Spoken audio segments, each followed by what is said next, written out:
Witchy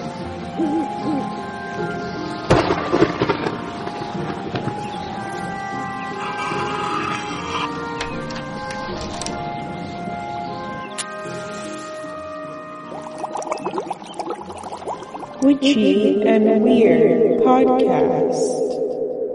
Hello, Witchy and Weird. I'm here with Constanza Eliana Chinea. Pronouns are she, her. Constanza is a Brown Latine Decolonial educator, journalist, producer, speaker, activist, mental wellness advocate with over 11 years of experience in the wellness industry and over 400 years of training in yoga, trauma, and anti-racism. She began teaching and consulting after noticing a need for anti-racist and decolonial advocacy in the wellness industry. She now teaches people how to decolonize their wellness practices, create equity for people of color, and enact anti-racist principles in their daily lives. Hello. Hi, thanks for having me. I'm really excited to have you on. I think that what we're going to talk about today is going to be useful for lots of different people. And yeah, I think that a lot of people are now starting to realize that they need to include anti-racist policies in their work. So thank you for being here. Yeah, absolutely. It's definitely been a journey. When I started in wellness, I started with a very limited understanding of, what I was learning, who I was learning from. And, over the years and through lived experience and all of that, I've learned a lot. And that's what I'm hoping, to give out to other people as well. So, we're all learning together, but those of us who have a certain lived experience can definitely share from our viewpoint. Yeah, so I'm curious if you could share your story on how you in the bio, it says you realized you needed to shift over to that. I'd love to hear about that. Yeah, so my wellness journey was really I now having the proper language for it, it really was a trauma response. I moved to the United States when I was 8 years old. So I do have somewhat of an immigrant's experience, even though Puerto Rico is a colony of the US. So it's not, technically on paper, I'm not considered an immigrant. But when you go from one culture to a drastically different culture, you have to make a huge move, thousands of miles, learn a new language, learn new customs, learn the Pledge of Allegiance. Like all of these things are not easy. It's not a walk in the park, and it feels very much like you're a foreigner, you're an immigrant. And so for Puerto Ricans, it's definitely a unique type of experience. But yeah, that was what I was kind of thrust into, and having to learn a new language and a new culture was a shock, and it created a lot of traumatic experiences. And I don't think that my little 8-year-old brain knew how to handle that. And so I created a lot of self-destructive habits over the years, especially in my teenage years and going into my 20s. I was very unhealthy, very unwell. I was deeply, traumatized and deeply depressed. And, having an immigrant's experience definitely creates a sense of frustration and confusion, especially for children. And being a person of color, having that, experience of, racism and xenophobia also created a lot of anxiety and, just a lot of stress. And so the way that I handled that in my teens and in my 20s was to completely disassociate and try to assimilate as much as I could, and really oscillated between assimilation and, really holding on to my culture. And did that all through my teens and through my 20s. And it created such a tumultuous environment in my brain that I ended up just, self-medicating through alcohol and did a lot of partying, was drinking. Binge drinking was my thing. So I wouldn't necessarily drink at home. So I thought, I don't have a problem. I'm not an alcoholic because I don't drink at home necessarily, outside of a bottle of wine here and there. But I, now in hindsight, I definitely was an alcoholic. I was drinking probably 3 to 5 nights out of the week. And it wasn't just drinking, it was drinking to the point of passing out, of blacking out. People constantly needed to take me home or call a taxi. There were many times when I didn't even know how I got home. And, and I was sick. I was very sick. I was very skinny. I probably had some liver damage. And so when I started looking into alternatives, because I was also very, very broke and couldn't afford a lot, definitely couldn't afford therapy. And therapy wasn't really a thing that my culture subscribed to. And so, a lot of celebrities at the time were talking about yoga and how much it helped them and how much meditation was helping them. And that's how I kind of started my wellness journey, was by way of what I was seeing was working for other people, quote unquote, and started, just trying to get myself off of the alcohol. Trying to get myself into things that seemed to be a lot healthier habits, and just retraining myself to not be so dependent on something that was so toxic for me, which was the alcohol and the partying, just the partying lifestyle in general. Yeah. And so when I did yoga, I did it in a very misinformed way. It was very much like go to a studio, learn from the teachers there, who perhaps weren't necessarily teaching yoga necessarily as it's meant to be taught. It was very much physical based. Started off with Ashtanga yoga, moved on to Shivananda yoga, which is where I got my training from, and then ended up doing a mixture of Vinyasa and Shivananda. But it took me a long time to realize that I really had just replaced one obsession with another. And most alcoholics and most addicts tend to do that. One seems healthier than the other because you're not necessarily torturing your body as much as you used to. But I really was obsessed because I personally, I needed to get out of this mental struggle that I was living in. And what I realize now is that what I really needed to learn was where my trauma was actually coming from. It wasn't coming from the party lifestyle. I was leaning on the party lifestyle to heal certain parts of myself that were struggling with colonization, that were struggling with assimilation, that were struggling with loss of my culture or a distancing from my culture and my home. And, racism and xenophobia, and how I really wasn't dealing with any of those things. And living in a culture that really gaslights people of color into thinking, oh, this isn't a racist country. You're not actually dealing with racism on a daily basis. It can make a person, just go crazy. And so what I was doing with yoga is I really was replacing the alcohol, that sense of disassociating in a way, that sense of like trying to numb the pain.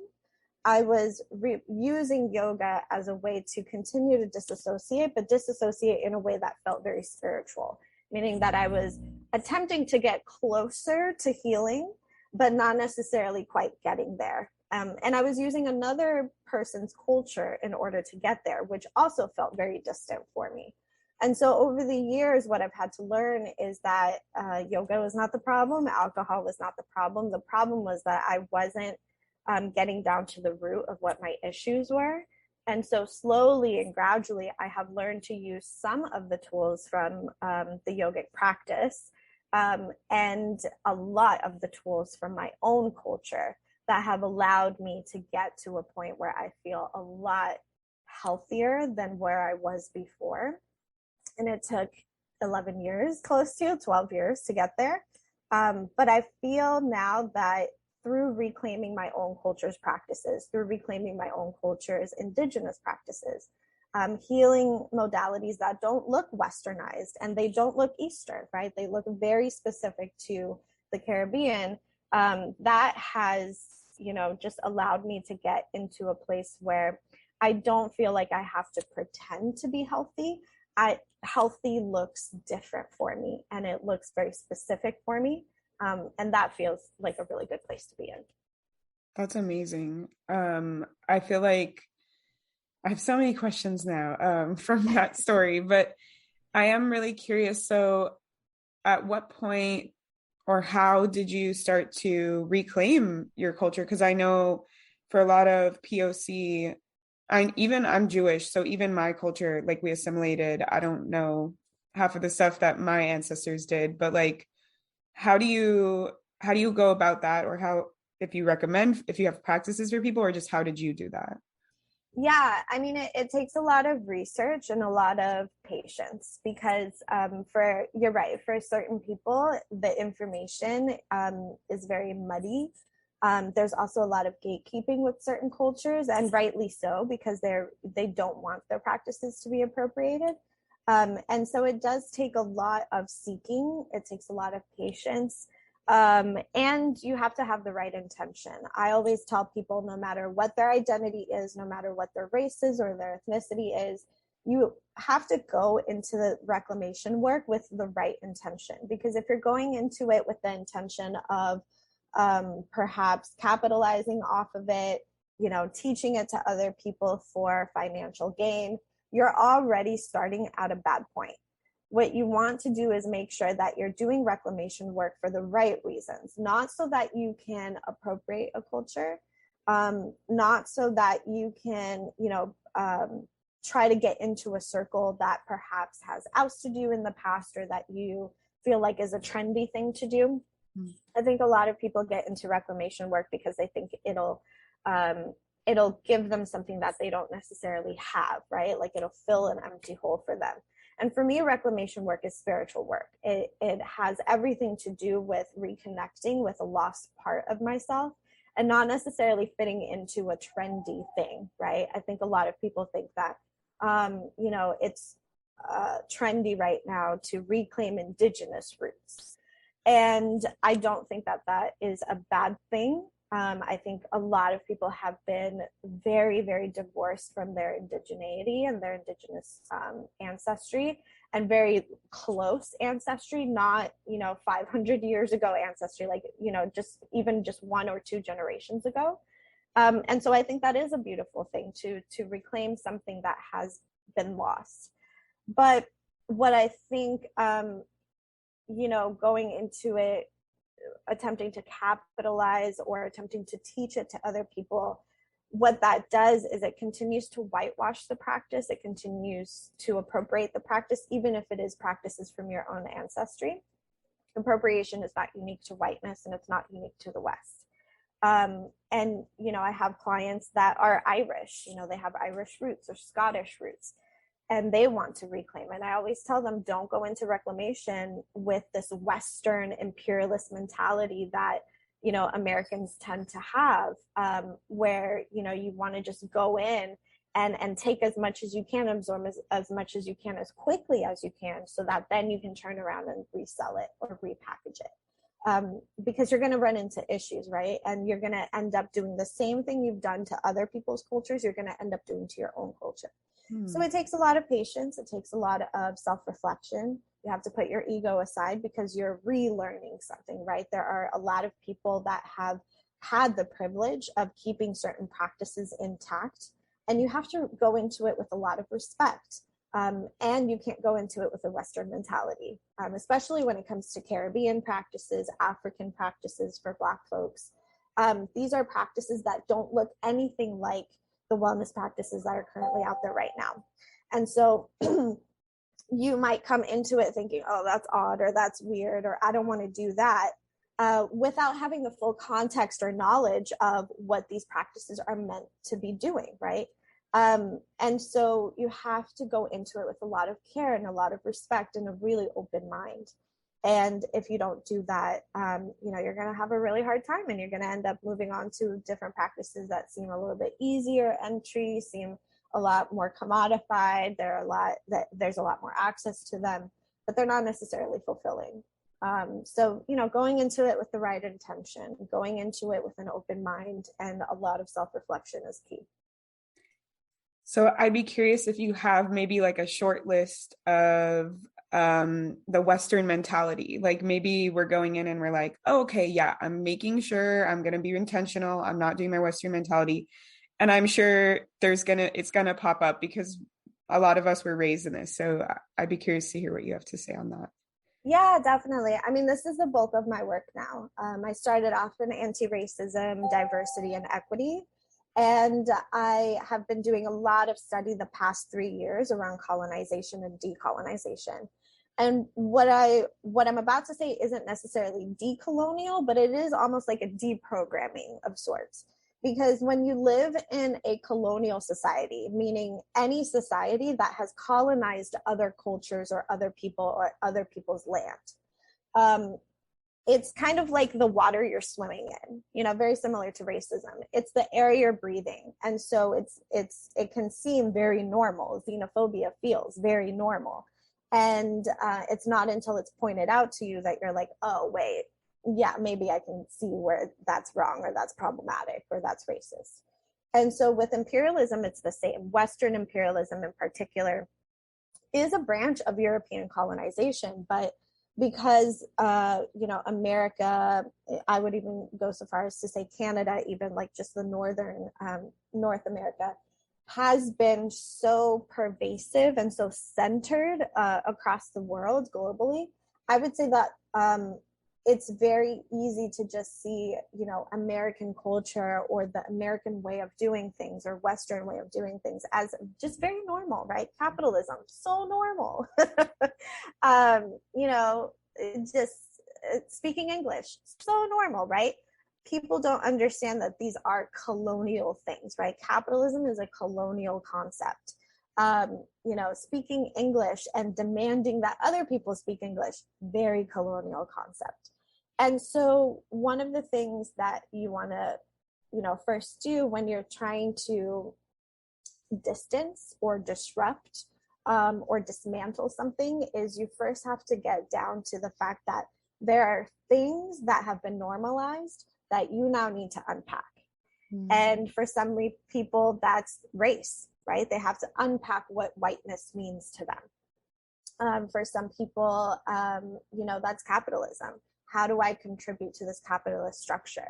How have I been complicit in exploiting other people? And I would say for anybody who is American or North American, you really have to start to see how all of the ways in which this imperial society has enacted such a highly centered society, right? Like, Hollywood is very Western centered. The way banks operate is very Western centered. The way in which even travel, somebody reached out to me recently and said, I would like to decolonize travel. And I'm like, I don't know that I can do that for you because it's so complex. It's so nuanced. There's so many intricacies with it. So to kind of answer your question, I think it requires, again, similar to reclamation work, it requires you to set aside your ego and realize that, the West has really seeped itself into so many different things. And so in order to dismantle colonization, you really have to start from the root of things, from the history. The reason we study history is not necessarily so that we can be a know-it-all, right? Like I know what happened back then. It's to study what happened back then and relate it to now so that you can put the puzzle piece together.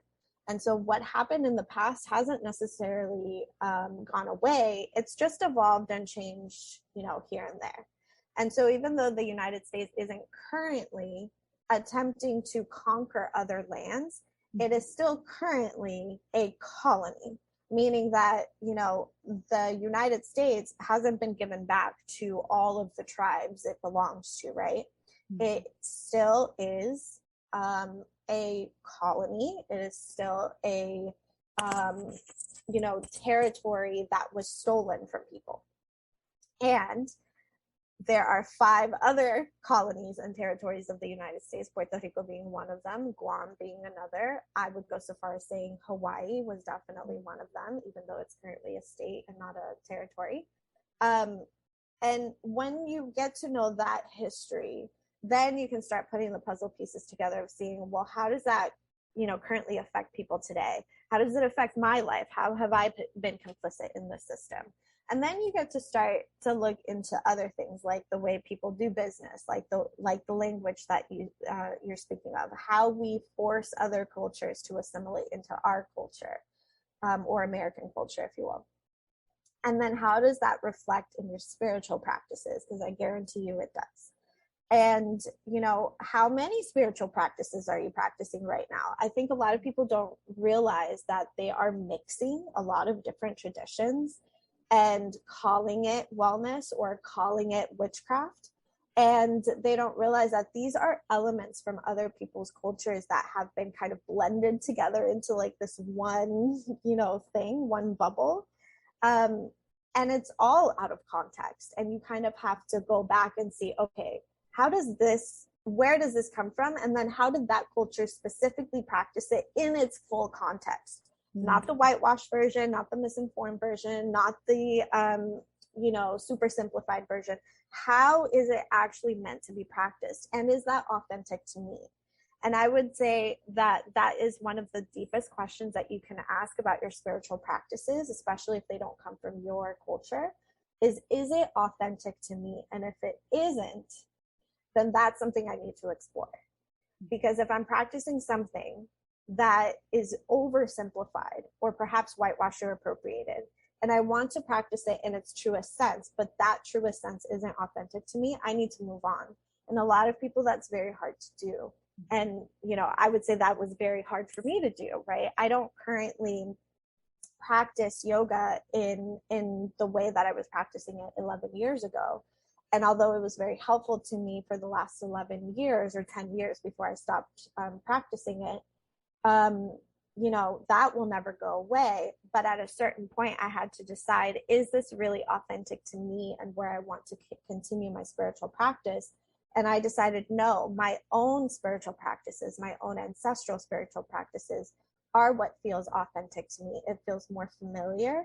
It feels like a missing piece of my puzzle. And that's the direction I want to move in. And so that's where I'm going with my spiritual practices now. But it's not an easy path to get to. And so I would say people just, again, a lot of patience, a lot of self-empathy and compassion. I think a lot of guilt tends to come up for people when they, start looking into appropriated practices specifically. And that guilt and, just feelings that come up with that can do one of two things. It can make you move in a direction that feels more authentic to you, or you can double down and you can keep going full force. And I've seen both. And both are a choice. You can choose to do one or the other. And that is only a choice that you can make. So, it's a lot of work. It's not easy. Yeah, I love that you brought up, because my next question was going to be like, well, how do you know? And you're like, if it feels authentic. I love that as a baseline question. I think I kind of, when I started in the new age spiritual community, learning from like white women and things like that. And at a certain point, I started hearing my intuition was like, like that kind of thing. And I think that was kind of like, this doesn't feel authentic to me. And then, I had to do a lot of like unlearning around these things that I was like, oh, okay, everyone does this, so I'm going to keep doing it.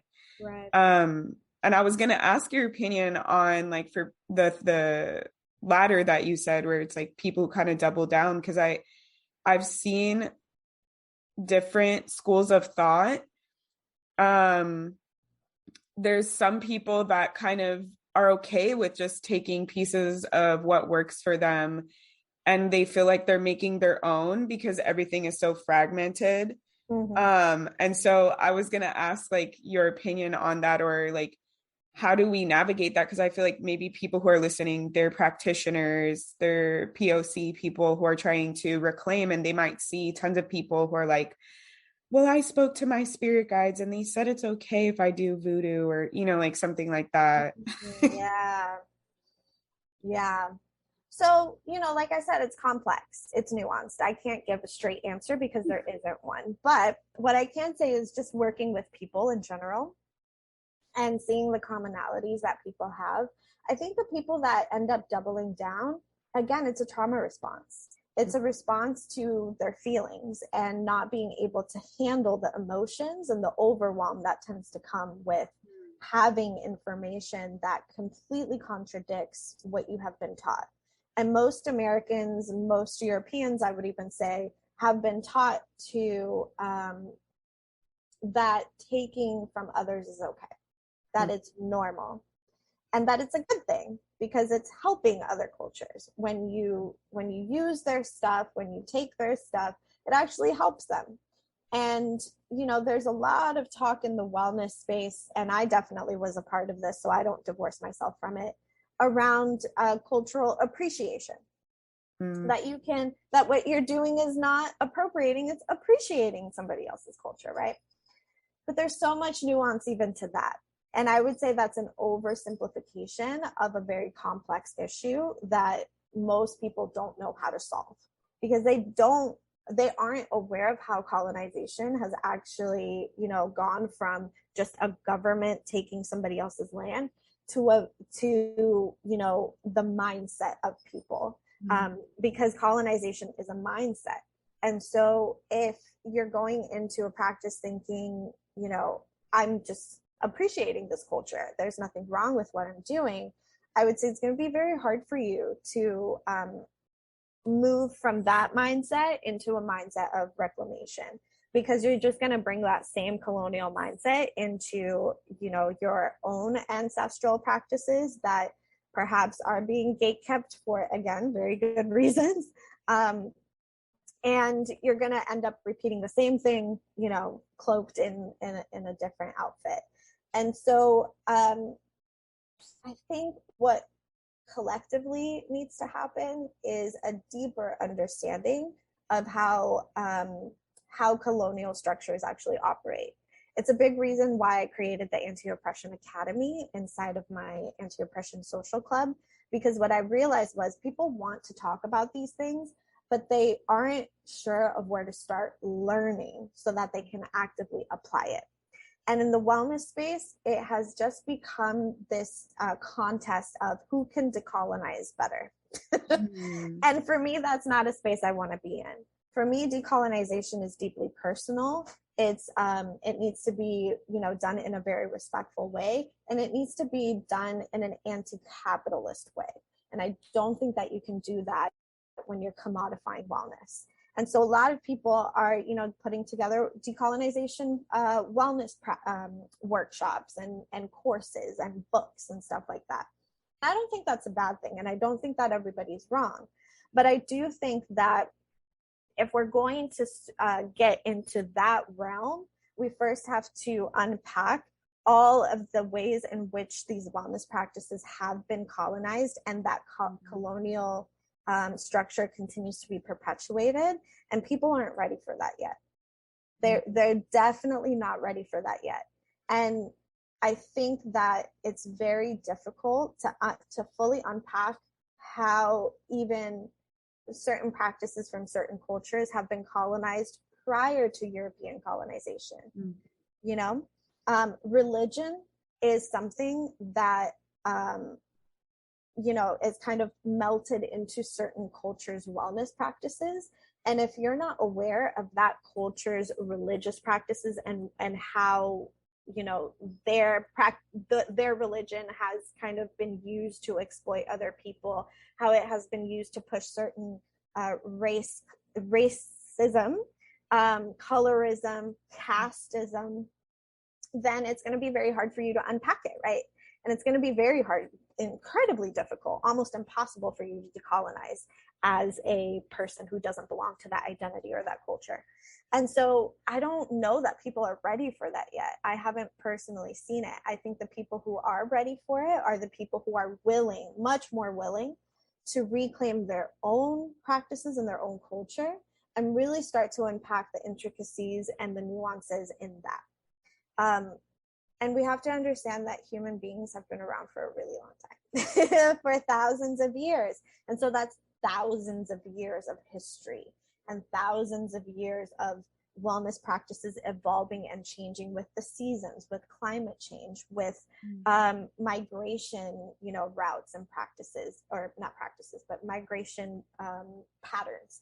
And, we are currently living in a world where there's a lot of refugees by way of war, by way of climate change. And that is going to evolve wellness practices in a multitude of ways. And so I think that a culture can be appreciated and there can be cultural exchange, which is the proper term, when one culture teaches another culture and they properly exchange with respect and with credit. But that's not the world we're living in currently. Right now, there are a lot of people who are weaponizing wellness practices. They're weaponizing identity. They are weaponizing even decolonial structures. And that's not something that I sign up for. What I do sign up for is people being willing to step outside of all of that and say, okay, again, what is going to be authentic to me? And if you truly feel that taking one element of this culture's practice and another element of this culture's practice and another element of this culture's practice outside of context is authentic to you, nothing I say will convince you otherwise, right? And so that's the complexity of the human being, is that you have a choice, and that choice is often instigated by your environment, by your previous beliefs, and by the ways in which you currently operate. And so if you're not willing to dismantle all of that, then you're just going to keep doing what you're doing. You're going to double down. And what I'm interested in are the people who are much more willing to, have that beginner's mind again of, okay, let me go back and let me do the work that is required, that takes years, not a couple weeks. It's not a certification that you're going to get. It's not that colonial structure of, I'm going to put in, a couple 100 hours and I'm going to be able to teach this later. It's not a 1 to 2 to even 5 workshops practice. This takes a long, long time. You're going to have multiple teachers, not just one. You're going to have a multitude of books to read. You're going to have, and one thing that people don't realize is this requires community. You typically in indigenous cultures, and this is what I've learned through reclamation work, is that you don't self-proclaim that you are a healer. You don't self-proclaim that you're a yoga teacher or a guru. You don't self-proclaim that you're, even a wellness practitioner. What you do is you are learning in community, and it's the community who then says, I have been, healed by your words. I have been healed by the advice that you have given me. You're a healer. Keep doing that. It's the community that sets that label for you, right? It's the community that says who the guru is in that community. It's the community who says who the leader is. This is the person that we have appointed to continue, getting us organized and keeping the spiritual practice together. And so, any Black person, for instance, who is attempting to reclaim African, spiritual practices based on their ancestral lineage or based on what feels more authentic to them, that's what you're going to find. You're going to find that you can't just take a class and get certified and now you can go out and teach this. You have to be steeped into the community, and the community embraces you. And then there's initiation processes. And then once you've had that initiation, you get another mentor who then starts mentoring you in this other thing. And then you have another initiation. And now you've graduated a little bit deeper into the practice. And again, this takes years. And it's very similar to Caribbean culture. Taino practices are something that are gatekept right now for very good reason, because our ancestors were almost decimated through colonization, particularly Spanish colonization, and now U.S. colonization. And so you have to be a part of that community. You can't just say you're Taino. You have to be a part of the tribe. You have to be adopted into the tribe. And then you start to learn all of these practices. And some people will share freely. Certain cultures and tribes will share freely some aspects of practices that don't necessarily require context, like herbs, right? Utilizing herbs to help to heal your insomnia, for instance, or sleep deprivation, or gut health, right? These are things that nature gives freely, and so the culture will give it freely back. But with other things, you do have to be initiated. There is a multi-year process. You have to get to know the people within that community. And then once you're adopted in, then you can say, yes, this is what I am. I'm Taino, I'm this, I'm that. You mentioned voodoo. Voodoo is something that I was studying by way of ancestral lineage. And what I realized was it is such a deep practice, and it is a beautiful practice. When you learn the non-American view of voodoo, it is so much more than this demonized practice that it has been made out to be, and like this dark magic or whatever. It is nothing like that. It is so beautiful. And it didn't feel like something that I could proclaim because of my ancestral history, because I am so mixed with Spanish ancestry and European ancestry, who perpetuated the demonization of that practice. And I didn't feel comfortable continuing down that path, knowing that there are still certain parts of myself that I need to make sure that I don't perpetuate myself based on my ancestral history. And that's something that a lot of people are going to have to go through. And it's hard. It's really hard, and it takes a lot of self-reflection, and you have to be willing to do that. You can't just go into a culture, even if it's ancestrally part of your lineage, and think that you can just absorb it and it's yours, right? You're not entitled to anything in this life. And that is another colonial structure that unfortunately we have been, swimming in, is people feel really entitled to everything, to do anything, be anything, and take anything. And that's just not something that you can do in reclamation work. You have to throw that out the window, because it's the community who decides what you can and can't have. That's just not what we've been taught.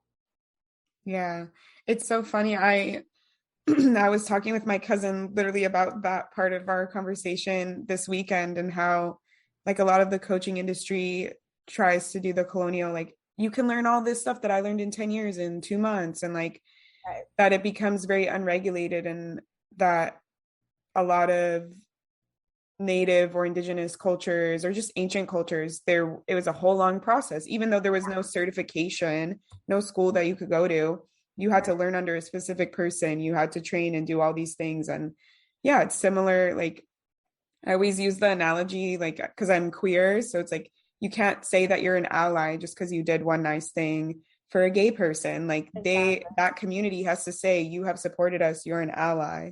Right. And it's very much so that, like, claiming that you're a healer and things like that. I went through a whole thing where I was like, I don't even want to say that I'm a healer, because I'm just helping people heal themselves. Like, I'm not the magic person. So Yeah. I love that you were bringing up, there's so many like good pieces and points and takeaways in that, that are, I think, will help people kind of understand how deep the colonial like mindset goes, to feel, yeah, the entitlement, like, oh well, Absolutely.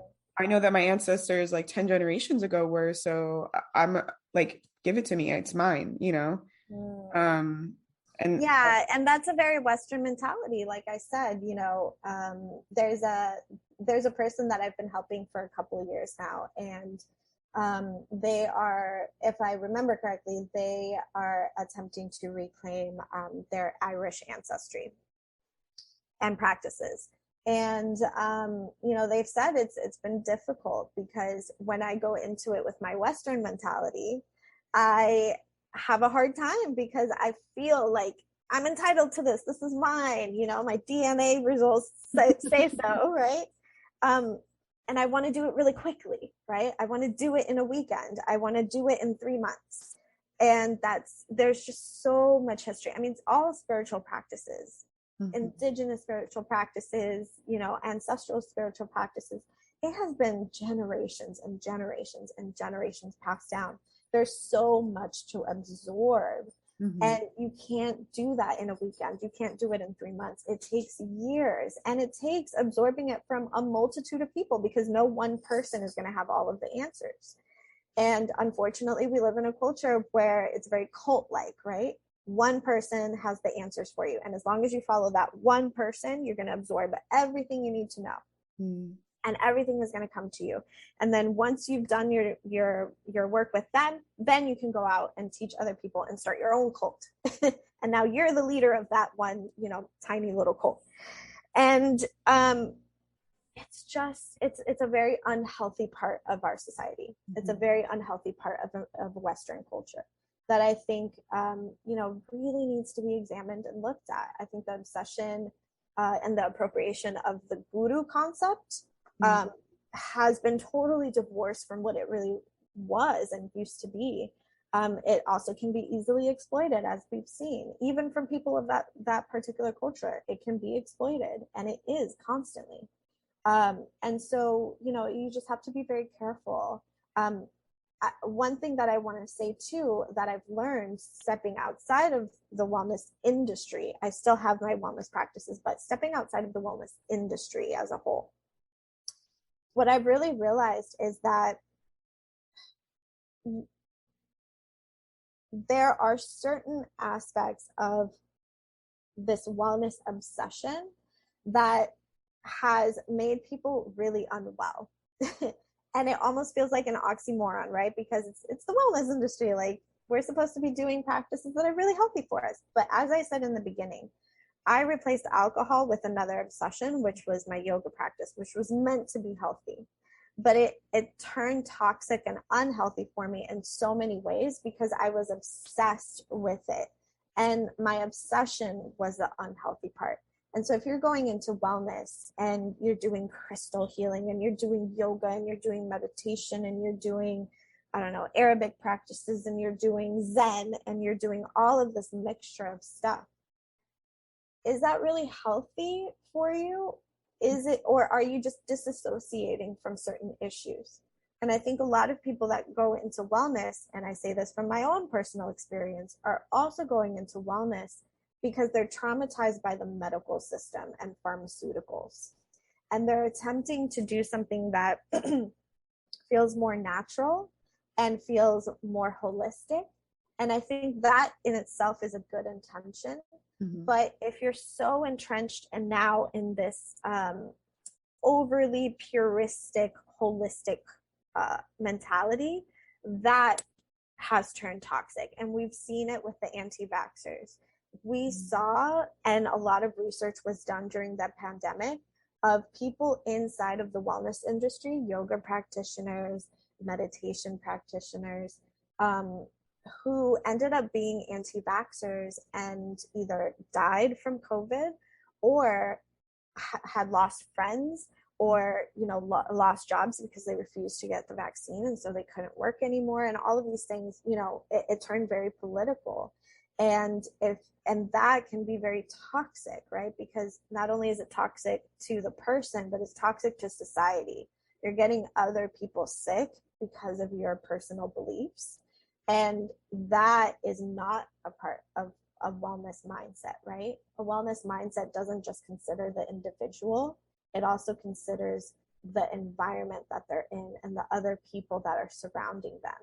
And if you're that unwilling to step outside of your individualistic mentality, I'm sorry to tell you, you're in a colonial structure. Because a colonial, you know, a colonized mindset will only think of the individual, will only think of the benefit of the individual and not the benefit of the society. And that's not wellness. That's not holistic. That's something totally different. And so people really have to grapple with that. Like, what does that mean? What does wellness actually mean for you? Is it this purity culture that you want to subscribe to? Is it to appear to be better than other people? Is it a trauma response from the pharmaceutical and the medical system? Because that's valid, but you don't want to replace one extreme with another extreme, similar to what I did with alcohol and wellness. I was going from one extreme mentality to a totally different extreme mentality and calling it wellness, but it really didn't feel that way. I was so very sick. And so, with reclamation work and, with wellness work and, even just with decolonial work, you can't go into it with the same mentality that created it. You just can't. It's not going to work. You have to completely dismantle all of these old notions that you've grown up with, that you see in Hollywood, that you're, being fed by Goop. You can't go into it with that mentality, because you're just going to completely perpetuate the same thing over and over again. And it's not good for anybody. It's not good for the individual, and it's not good for society. Yeah. So there's a few metaphors that I use and that were popping up, like the idea of like holistic, everything needs to be holistic, everything needs to be in community, thinking about more than yourself. And like what came up was when we're in school and we learn like the ecosystem of nature and like the food web and how like everything is connected, and if you take one away it destroys the whole ecosystem, but you might not see that from your perspective. Yes. So it's like very much so in that kind of mentality that everything is with everything all the time. We should be thinking about everything all the time. And if we lose sight of that, that's okay, because we're in the colonial like system, but then to realign, oh, wait a minute, I was like going off the track for a little bit. Let me come back over here. And that's a constant. And that's why it takes years. Yeah. Because we're in an environment that doesn't foster wellness. It fosters productivity. It fosters capitalism. It fosters exploitation. It fosters profits over people. So you constantly have to go around and around and around. As long as you're continuing to advance a little bit each time, that's okay. Learning from your mistakes is totally fine. It's okay to sometimes, devolve back into that mindset. But that's why it takes so long. It takes years. And that's why you have to be steeped in community, so that the community can remind you, hey, we're not doing that, we're doing this. And, and the community can also foster certain skill sets, right? And that's with every indigenous spiritual practice. Certain people had certain skill sets. Certain people are really good with storytelling.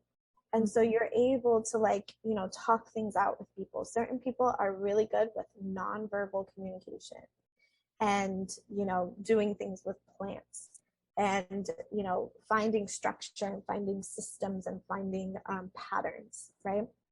Some people are really good at that. So they're able to just go knee deep into that. In a really holistic spiritual practice, you're learning from a multitude of people who have different skill sets to get you to a point where you feel like, yes, this feels well-rounded. This feels really good. And like you said, when one piece is sick or missing or broken, the whole thing is going to kind of go out of whack. And you're going to find yourself, again, running around in circles. And nothing is perfect. No spiritual practice is perfect. One of the things that I had to really absorb from an old mentor was that, I was afraid that moving from a yoga practice and having those certain types of beliefs and moving into my more ancestral practices, somehow I was going to be missing out something, because I still had this colonized mindset that my own culture was somehow, those spiritual practices were somehow wrong. And that's something that I absorbed through, assimilation, right? My own culture, there's something so wrong with it that I had to leave it, right? I had to leave it to find something better. Most immigrants have that story. Like, we're leaving one bad situation to go to a better situation. And sometimes you can absorb that as, well, there's something wrong with my culture. There's something wrong with those practices. And there's something bad in there inherently. And that's kind of how I was approaching it, right? And a mentor of mine said, you can't go into it with that mindset. Not only is that disrespectful to your culture, it's disrespectful to the ancestors who were passing down all of those spiritual practices up until you. and you're thinking something in there is bad. Having critical thinking is not a bad thing. I actually, like, that's what I want to do in my work. I want people to have critical thinking skills so that they're not just accepting things as they are, but they're really questioning it. And questioning things isn't bad, but when you're questioning it seeking something bad, that is where I think, you know, colonization has really done its number. Because for so many of us, whiteness is the standard. Whiteness is the thing that we're supposed to ascribe to, and everything that's surrounding whiteness, right? Like that type of culture, those type of spiritual practices, that type of beauty, you know, etc. And anybody who doesn't fit into that, people of color, marginalized people, people who have been othered, there's something inherently wrong somewhere in that, right? That's what colonization teaches us. And all of that is part of, you know, the divide and conquer colonial mentality of we're going to divide and we're going to conquer everything. So these people, you know, we're going to attempt to, in our conquering, we're going to attempt to make sure that these people aren't united together. And because they're not united together, it's a lot easier to, like, you know, get your hands in there and take what you can, right? And with spiritual practice, you can't go into it with that type of intention of I'm being critical because I'm trying to find something bad. That can set your spiritual practice back in any case, no matter what culture it is that you belong to. And not only that, it's going to continue that divide and conquer tactic so much so that the culture itself starts to degrade. And, you know, again, a lot of the reasons why certain cultures will gatekeep their spiritual practices is because they're trying to avoid the divide and conquer.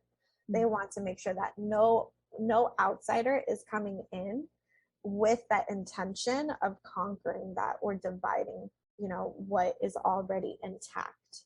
And that has to be respected. And so you have to do your due diligence and make sure that you are a critical thinker, but you're not being critical of the culture itself. You're more curious than judgmental.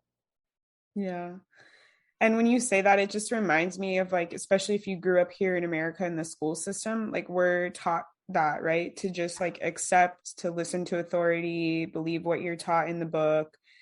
And the critical thinking, I remember, like, I got, like, tested for, like, the gifted program. It's like only if you show that you can critical think, then you can, like, go to it was, like, just very weird. And Yeah. then I've been relearning my Judaism and my culture in that way. And we have this whole belief that, like, you should question everything. And the reason why you get bat mitzvah at 12 and 13 is that's the age when we believe that you can start critically thinking about the world. Yep. And so you're an adult then. So I love that you brought that up, like critical thinking and, like, questioning. That's a big thing I've been doing, just, like, questioning everything. Like, why do I do this belief? Why do I do this practice? Like, who taught this to me? And in my healing, I help people with trauma healing. That's a big thing we do too, right? Like, where does this voice in my head come from? Who is that? Is it for me? Did it come from me or elsewhere? So I'm just seeing, like, how much everything is all the same, how we're saying, like, it's all holistic, it's all community. And, like, the stuff that I do on the micro scale with people in their internal world is the same as what you're doing with, like, the anti-racism and decolonization and reclamation. It's the same kind of framework, I guess, or structure. Yeah, exactly. Very similar. And it's very difficult. It's very difficult for most people because, you know, we've been taught to do the exact opposite. We don't want to disrupt. We don't want to dismantle anything. We don't want to divest, right? We feel comfortable in this, you know, muddy waters. And we don't realize that, like, clarity can happen and, you know, holistic wellness can happen if we just get rid of the mud, right? Like, we, you know, or set the mud aside or have the mud be useful for us rather than toxic for us. And that's really difficult. And so that's why, you know, I felt like I had to leave the industry, the wellness industry, in order for me to be well personally, because it just felt like there was a lot of commodifying, a lot of marketing, even with things like decolonization. It felt like people were marketing decolonization as a cure-all, you know. And if you learn from this one decolonial person, or whatever, you know, the terminology is, you're going to have all the answers, and it just doesn't work that way. And especially if they're continuing to perpetuate capitalism, if they're continuing to perpetuate structures that are colonial, like yoga teacher trainings, in my personal opinion, that is a colonial structure that never used to happen, you know, even 100 years ago. Yeah. And now all of a sudden they're a thing, and that's the standard. There's something odd with that, right? It doesn't quite fit. And so if, you know, if somebody, you know, is telling you like, yes, you can be a yoga teacher and you can be a decolonized yoga teacher as long as you take this 200-hour training and you're good to go, that to me still feels odd. And so I don't want to subscribe to that. What I want to do is help people be curious, is help people dismantle in their own ways. It's help people get much closer to what an authentic practice might look like for them. And reclamation work is a beautiful thing, and a lot of cultures need it because they have been so colonized. And reclamation work is so hard to do. I want to make that process, at least the process, the mental process of it, I want to help that be easier for people. I can't make reclamation practice easy, but what I can do is help you process the feelings that come out of that. That's much more interesting to me, and a much more decolonized way of doing it than saying, you know, I don't know, whatever it is that people are saying out there.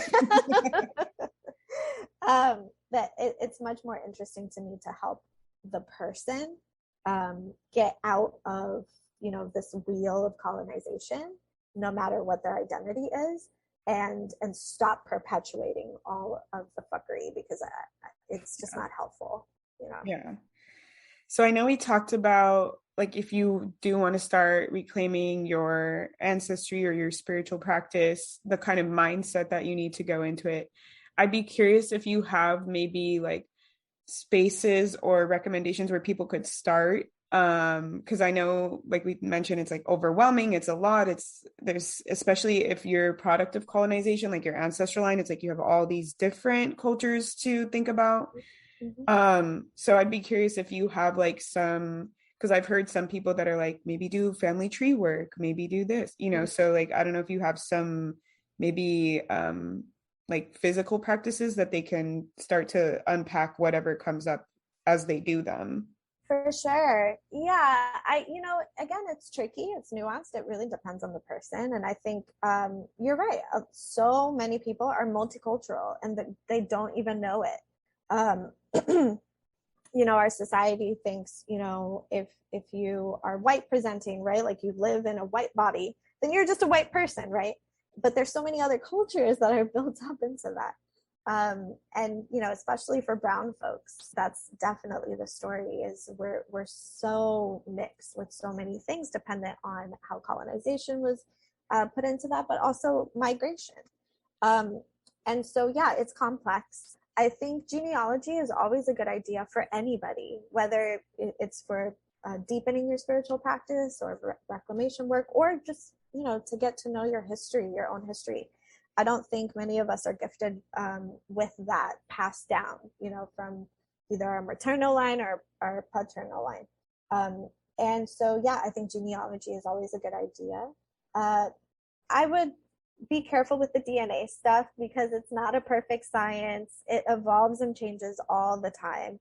And it's not necessarily a stamp on a passport, if that makes sense. Like, I think a lot of people are like, oh, I'm 10% this and 30% that and 60% whatever, and that's who I am. That's not the case either. That's who your family was. And that's, you know, the thread and the puzzle piece. But that doesn't necessarily mean that you get to claim that, right? Just because I personally am 10 to 15% African doesn't mean that I now get to proclaim that I am African, right? Like that would be disrespectful. And so, just be careful with the DNA stuff, but genealogy, family tree building, try to go back as far as you can. That's a beautiful thing. And do it with family, because that's even more beautiful, right? Because there's so many stories that people are going to tell in that process. And, oh, I remember this person and I remember their background and their story. That's beautiful. That's not always accessible to people. So I just want to, make sure that, sometimes that is a privilege. And so, just again, doing the best that you can. And, another thing that I would say is, as you're going through this process, there are a lot of complexities for people, for certain people. For instance, if you're adopted, and that's not a privilege that has been given to you of, understanding your background or your ancestry. In those certain instances, I think DNA can be helpful, but sometimes it can also be very confusing. And so, just doing the best you can, seeking out therapy, seeking out community, seeking out other adoptees who are going through a similar thing and a similar process is really, really helpful. And in those instances, I think, again, continuing to ask yourself, does this feel authentic? Does this feel authentic to me? And just following your gut in a lot of instances, and following your gut not in a fear-based way, or not following your gut in the colonial sense of the way, but, just noticing, how do I feel about this? How do I feel learning about this? Do I feel like this would be authentic to me? And that's a great way to, kind of go about things. I can't say that I have like a specific route for people to go, because again, I'm also learning. That's one of the, great things about decolonization is you learn that you're not an expert in anything. You can be helpful in a lot of ways, but you're not an expert. And so even as I learn, I've, kind of picked up wisdom from a multitude of different people, and am currently being mentored by people. And, the way that I've gotten here from, many years ago, that's been a winding road. But what I can say is, again, bring in those critical thinking skills. Does this person make sense in what they're saying? Is there any sense of hypocrisy in what they're saying? Maybe I need to go in a different direction. Any time that somebody is really deeply cemented in their beliefs, I think question that, because, nothing is certain. Even spiritual practices evolve and change over time, and they have to, because seasons change, environments change. Our culture changes, right? We don't want our spiritual practices to be the same as they were 500 years ago, because patriarchy, right? Like, we don't want that. We want something that feels much more holistic, much more progressive, and our spiritual practices should reflect that. So anybody who's like deeply cemented in like old beliefs, I would say, learn what you can, but that can also be a cult of its own, right? Like this, again, it's purity culture. It's like, we have to do things this certain way, and it has to stay this way forever. And that's just not realistic for, society. So yeah, I mean, I listen to a lot of podcasts, I read a lot of books, and I just continue moving down my journey. And that's how I would suggest anybody do it. Yeah. I always remind myself, like in school, we did, like research papers and things like that. And they always tell you, like, you have to use a minimum of 5 sources and stuff like that. So I'm always thinking that way, like whenever I'm looking up stuff, number one, who is writing it? Because if you Google like indigenous practices, and then I don't even know, I Google SEO, it's always a white person that's like doing an article about indigenous like I look who is the person, and I do a minimum of like 3 to 5, and then I see what's overlapping. So I think that that's kind of what you're pointing out, is like learning from different people, keep changing, like keep educating, keep shifting. And yeah, I think that, I don't know, that metaphor kept popping up and I just wanted to mention it. But yeah. Definitely. And, as a new journalist, that's definitely what I do too, is I can't just listen to one person's perspective or one person's experience. I have to quantify that with a multitude of others. And, if everybody comes back with different opinions, then, that's something. But, perhaps one person has one opinion and then 3 other people have a similar opinion. And so that's when you can really start to make choices, right? You can really start to see, okay, well, these people all agree and they have evidence and they have studies and they have all of these things that corroborate what they're saying. And this person has a totally different opinion, but maybe they don't have as many studies. Maybe they don't even have lived experience, right? And so that is a much better way of making a decision versus if you were just like, okay, this person said I should go to this person, so I go to that person. And then that person says, it's like you're going to go down a road that may not necessarily be good for you. And that's the same with spiritual practice. You have to be guided, right? But that guidance doesn't necessarily have to be by way of other people. That guidance can be through your own due diligence, right? Like through your own research and really absorbing what people are saying. And again, questioning without judgment and stepping outside of that colonial mindset that says, well, this person's an expert, so I have to follow them. That's not the case with spiritual practice. No one's an expert. But there are people who have a lot of experience and who have a lot of wisdom, and they can help guide you and advise you and stuff like that. But you have to be able to find those people. And, like I said, I think that there is a lot of beauty in very, very traditional practices that haven't really changed over time. There is a lot of beauty in that. But there's also a lack of progression. And, like I said earlier, patriarchy was a thing back in the day, right? Like, and has been for a long time and continues to be. And so we want spiritual practices to reflect progression and not digress. And, similar things with, we're having a lot of trans rights issues right now. And spiritual practices are not devoid from that. There are a lot of indigenous practices that have always embraced trans and queerness. And that's a beautiful thing. And a lot of people don't know that because, again, colonization has demonized it. And so a lot of African cultures and spiritual practices have always embraced transness and queerness. And most people don't know that. And there are a lot of Native American, Native South American cultures and practices that have embraced it. Most people don't know that. And you wouldn't know that unless you started doing reclamation work. But if you happen to find that certain traditions and certain spiritual practices aren't embracing of that, it doesn't mean that that practice is wrong. It means that it needs to progress. And so there's that to also, kind of get into the mud with. So again, we're dealing with humans, right? It's nuanced and complex. And so, we just have to do the best that we can. But yeah, I think, finding the right route for you is going to be evolving and changing all the time. And you have to be really compassionate with yourself. You have to be compassionate with other people too. There's been a lot of mentors that have been good for a season. And then, I felt like I need to move on, or something that, a belief they're really holding on to just doesn't feel right. I need to go in a different direction. And it doesn't mean that they are bad. It just means that it's not right for me.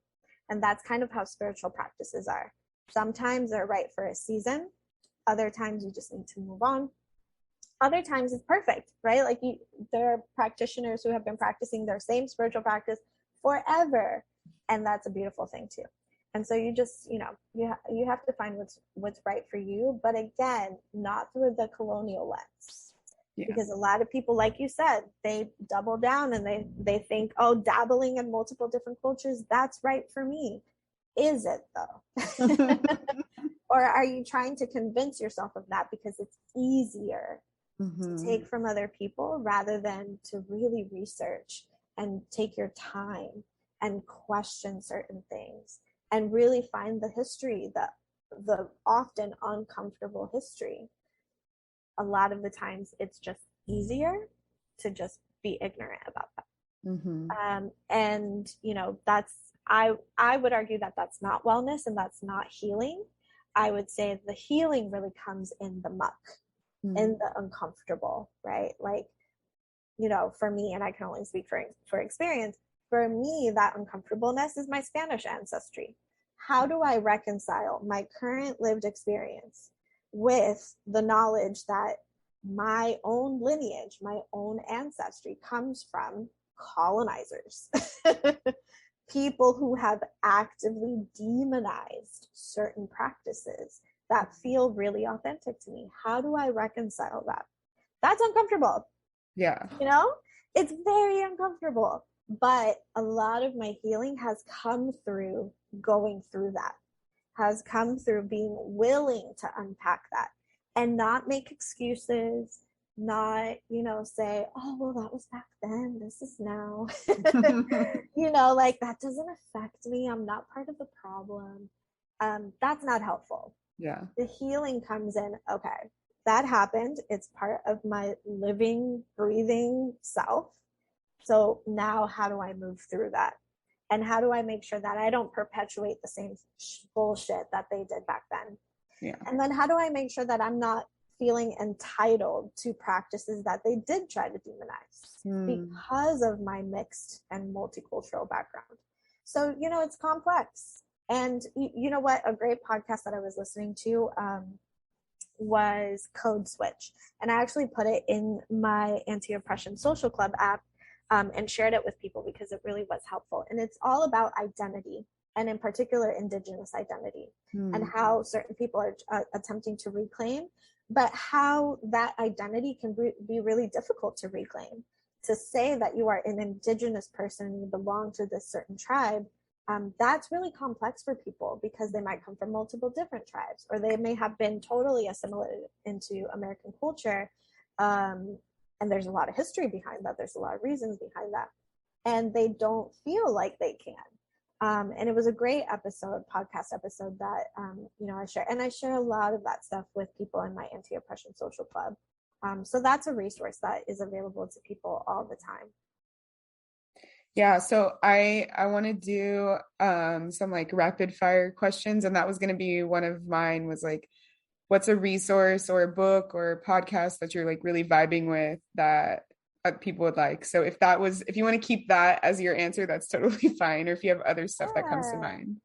No, yeah, Code Switch is great. Let's see. There's a couple books. So Pedagogy of the Oppressed, which we read in my book club last year. That one's a really great one. Anything by Frantz Fanon, who does identity. He was a psychologist and decolonizer.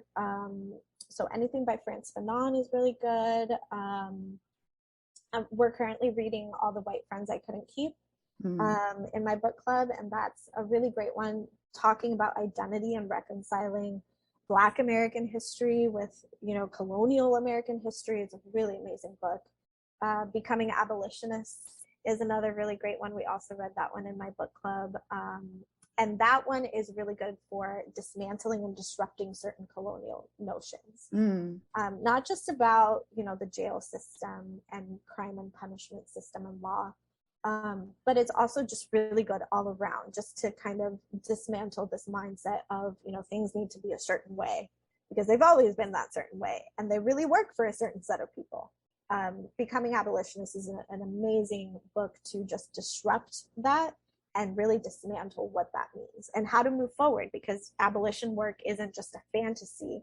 It's a planned structure of how to move forward as a society. So it's a great book. So yeah, I would say those.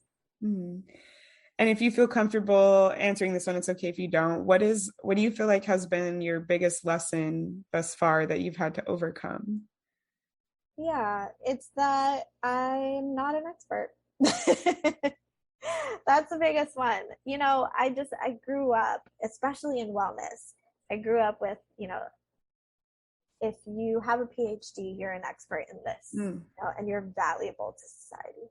If you have, a 500-hour yoga teacher training certification, you're an expert.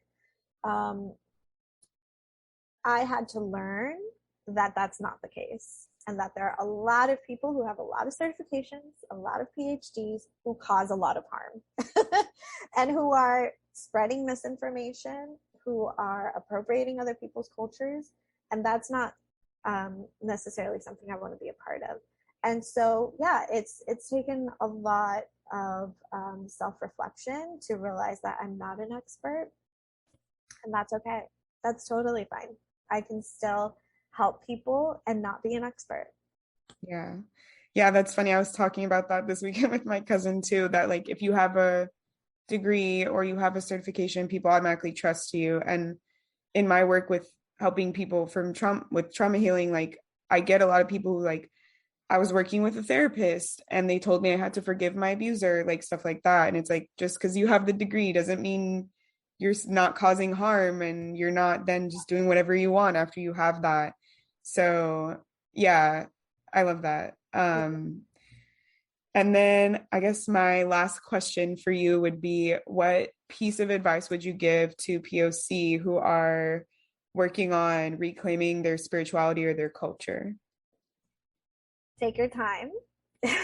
Learn from a lot of people, as many people as you can, and just do your best. It's not a perfect experience. It's not going to be a perfect journey, and it's not going to look the same as other people. It's very individual.